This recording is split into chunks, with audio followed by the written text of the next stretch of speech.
Hello class. इस class में हम प्रॉफिट एंड लॉस के सभी फॉर्मूलाज का रिवीजन करेंगे।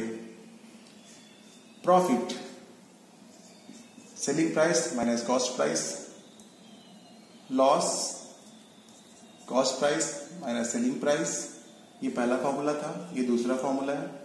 फिर प्रॉफिट परसेंट हो जाएगा हमारा तीसरा फॉर्मूला।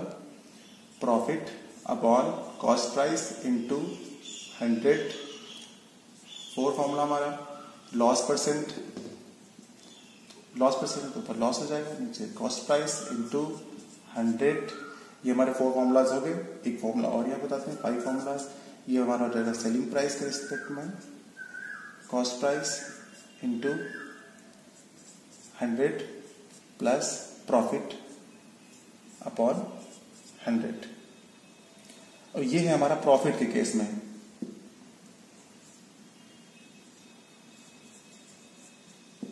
ठीक है, इन केस ऑफ प्रॉफिट के केस में ये वाला फॉर्मूला यूज होगा। 5 फॉर्मूलाज हो गए हमारे।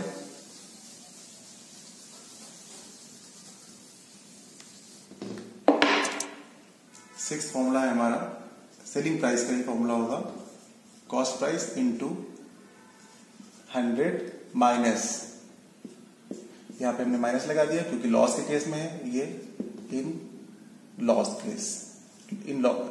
ठीक है, लॉस के केस में जब भी होगा तो हम ये फॉर्मूला लगाएंगे। 7th फॉर्मूला हमारा कॉस्ट प्राइस निकालेंगे जब क्या करेंगे, सेलिंग प्राइस इंटू 100, डिनोमिनेटर में 100 प्लस प्रॉफिट।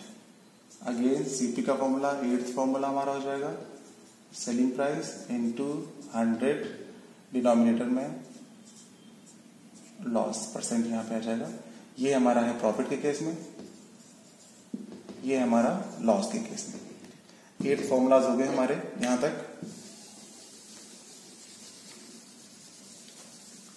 चलिए अब और बताते हैं। अब हमारा हो जाएगा डिस्काउंट। तो हम निकालेंगे डिस्काउंट। तो डिस्काउंट क्या होता है, mark price minus selling price, mark price minus selling price, ये डिस्काउंट हो गया। फिर डिस्काउंट परसेंट भी होता होगा, बिल्कुल। डिस्काउंट अपॉन, जब भी हम कॉस्ट प्राइस निकाल रहे थे, सेलिंग प्राइस निकाल रहे थे, प्रॉफिट परसेंट लॉस परसेंट निकालते हैं तो हमेशा कॉस्ट प्राइस में निकालते हैं। ठीक, जब हम डिस्काउंट निकालते हैं ना, डिस्काउंट परसेंट निकालते हैं तो हमेशा किस पर होता है, मार्क प्राइस पे निकालते हैं इंटू 100। ठीक है, ये हो गया हमारा। 8 करे थे ना मैंने, तो ये 9 हो गया, ये 10 हो गया। तो ये हमारे 10 फॉर्मूलाज हो गए। फिर अगेन एक फॉर्मूला होता है हमारा SP is equal to MP, मतलब इन दोनों की कंडीशन वाला। तो वो 100 माइनस डिस्काउंट और डिनोमिनेटर में कर देंगे 100। तो एक फॉर्मूला हमारा ये हो गया, ये 11th फॉर्मूला है हमारा। 11th फॉर्मूला हो गया, selling price equal to mark price into 100 minus discount. यहां पे परसेंट की वैल्यू पुट करेंगे और अपॉन में 100। रिवीजन है सिर्फ फॉर्मूलाज का, तो हम सिर्फ फॉर्मूला पे ही ध्यान दे रहे हैं। और हमारा 12th फॉर्मूलाज होगा वो होगा MP अपॉन CP। अभी मैंने SP के रिस्पेक्ट में बताया था इसके साथ रिलेशन, अब हम बता रहे हैं MP का CP के साथ, मतलब मार्क प्राइस का कॉस्ट प्राइस के साथ रिलेशन।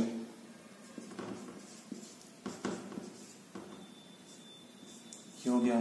फिर हमारा हो जाएगा 100 माइनस डिस्काउंट परसेंट।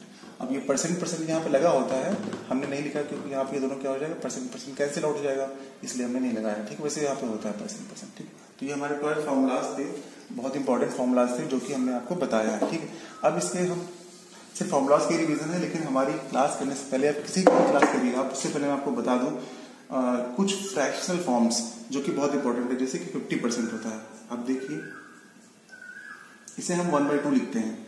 ठीक है, अब जैसे इसे 1/2 लिख देते हैं तो आप कहेंगे ये तो सर हमें पता है। ठीक है, इसका क्या यूज है, अभी आपको पता चल क्या यूज है। जैसे कि हम कह रहे हैं 33 1/3% है, तो इसको मैं क्या लिख दूंगा, 1/3। ठीक है, क्वेश्चन में आता है ना बहुत जगह कि 66 2/3%, कभी इसका प्रॉफिट हो रहा होता है, कभी लॉस हो रहा है, तो आप क्या करेंगे, इसको लिख देंगे यहाँ पर 2/3। ठीक है, सेम ऐसे ही यहां से लाइन ड्रॉ करता हूं, यहाँ पे हो गया 12.5%। इसको क्या करेंगे, इसको 1/8 लिख सकते हैं। अब जैसे कि 11 वाला मैं बताता हूँ आपको, 11 1/9, यहाँ पे हो जाएगा 9 1/11। अब देखिए ये दोनों परसेंट जो होते हैं सेम एक जैसे होते हैं। अब यहाँ पे 11, यहाँ पे 9 है, ठीक। तो यहाँ पे जो आ रहा है आपका 9, तो ये 1/9 हो जाएगा। यहाँ पे 11 है तो ये 11 हो जाएगा। मतलब क्या होता है कि ये इन दोनों के फ्रैक्शनल फॉर्म्स को सॉल्व करेंगे तो यही आएगा, इसको सॉल्व करेंगे तो ये आएंगे। एक्चुअली एक दूसरे के एक जैसे है ना, इसलिए मैंने पास में लिख दिया है, ठीक है। आप अपने हिसाब से लर्न कर लीजिएगा। ये इंपॉर्टेंट है जो मैं बता रहा हूँ, क्योंकि इसी के यहाँ पे क्वेश्चन आते रहते हैं, ठीक है। और मैं बता देता हूँ आपको, जैसे कि 16, हाँ ठीक है। एक और होता है हमारा 6 2/3%, ये वाला, ये बहुत आता है, ठीक है। तो उसको क्या लिख दोगे आप, इसको लिख दोगे आप 1/15 लिख दोगे आप। तो यहाँ तक आपको पता लगे। 2-3 और बचेंगे, मैं आपको बता देता हूँ, तो जल्दी जल्दी रिवीजन। 12% यहाँ पे ये हो गया 12%, ये हो गया 62.5% यहाँ पे हो गया। अब ये होता है 1/40, ये होता है हमारा 37 3/8 होता है, और ये होता है हमारा 3/8 है तो ये 8 लिखेंगे। ये होता है हमारा 5/8। बिल्कुल सही। इनकी हेल्प से हम क्वेश्चंस को बहुत इजीली सॉल्व कर पाएंगे, मतलब इससे हमारी कैलकुलेशन बहुत ही ज्यादा कम हो जाती है। इसीलिए मेरा मतलब था आपको समझाना यहाँ पे, ठीक है। तो हेलो क्लास, यहीं पर अब खत्म करते हैं अपनी क्लास को, और हमारे चैनल को आप लाइक कर दीजिए, सब्सक्राइब कर दीजिए, जिससे कि हमारा सारा नोटिफिकेशन आपके पास जल्दी से जल्दी पहुंच जाए।